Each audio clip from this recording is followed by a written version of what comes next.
অসংখ্য ধন্যবাদ সেই সকল বন্ধুদেরকে যারা বলছিল যে দাদা ওয়েস্ট ইন্ডিজকে হারাবে টিম ইন্ডিয়া এবং পৌঁছাবে সেমিফাইনালে, চ্যাম্পিয়ন হবে ইন্ডিয়া। চ্যাম্পিয়ন হওয়ার পরে এখনো দেরি আছে, কিন্তু আমরা সেমিফাইনালে পৌঁছে গেলাম। তো বন্ধুগণ, আমরা পৌঁছে গেলাম সেমিফাইনালে। এখন স্কোর লেভেল 1 রান লাগে। সঞ্জু স্যামসন ভাই 1 রান নেই, মারতে হবে না ভাই, মেরে দিয়েছে 4। ইয়েস, ও শাবাশ। সঞ্জু স্যামসন মাত্র 3 রানের জন্য সেঞ্চুরি হলো না, কিন্তু সেঞ্চুরিতে কম না। ও মাই গড, ও জায়গা মতো সঞ্জু স্যামসনের এই ব্যাটিং। জাস্ট মাত্র 3 রান হলেই কিন্তু সেঞ্চুরি, আর এই ম্যাচ তো আমরা জিতে গেলাম। ইংল্যান্ডের সঙ্গে খেলবো সেমিফাইনাল। বিশ্বকাপের সব থেকে বড় ম্যাচ আমরা জিতলাম, সব থেকে বড় ম্যাচ, এর থেকে বড় ম্যাচ হতে পারে না।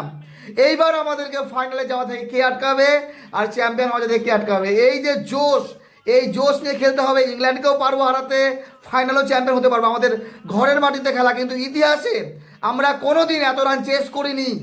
173 রান সর্বোচ্চ চেস করেছি, কিন্তু এবার আমরা 196 করলাম, ম্যাচ জিতলাম, সেমিফাইনালে পৌঁছালাম। ফাইনালে যাওয়ার যে আশা, চ্যাম্পিয়ন হওয়ার যে আশা, সেটা কিন্তু টিকিয়ে রাখলাম। এশিয়ার একমাত্র দল টিম ইন্ডিয়া, একমাত্র এশিয়ার দল। তো ওয়েস্ট ইন্ডিজ দুর্দান্ত ফর্মে ছিল, এই দলটাকে হারিয়ে জাস্ট সঞ্জু স্যামসনকে কিচ্ছু বলার নেই, হাঁটু গেড়ে বসে 4 মেরে জাস্ট হ্যাটস অফ। তো কোন প্লেয়ার খারাপ করেছে, কোন প্লেয়ার ভালো করেছে দেখে লাভ নেই। আমরা সেমিফাইনালে পৌঁছেছি। এইবার যে আমাদের প্রত্যেকটা 2টো ম্যাচ জিততে হবে, জাস্ট 2টো জিতে আমাদেরকে চ্যাম্পিয়ন হতে হবে।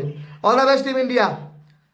ওফ, থ্যাংক ইউ যারা যারা বলেছিল দাদা ইন্ডিয়া জিতবে, ইন্ডিয়া জিতবে, ইন্ডিয়া জিতবে।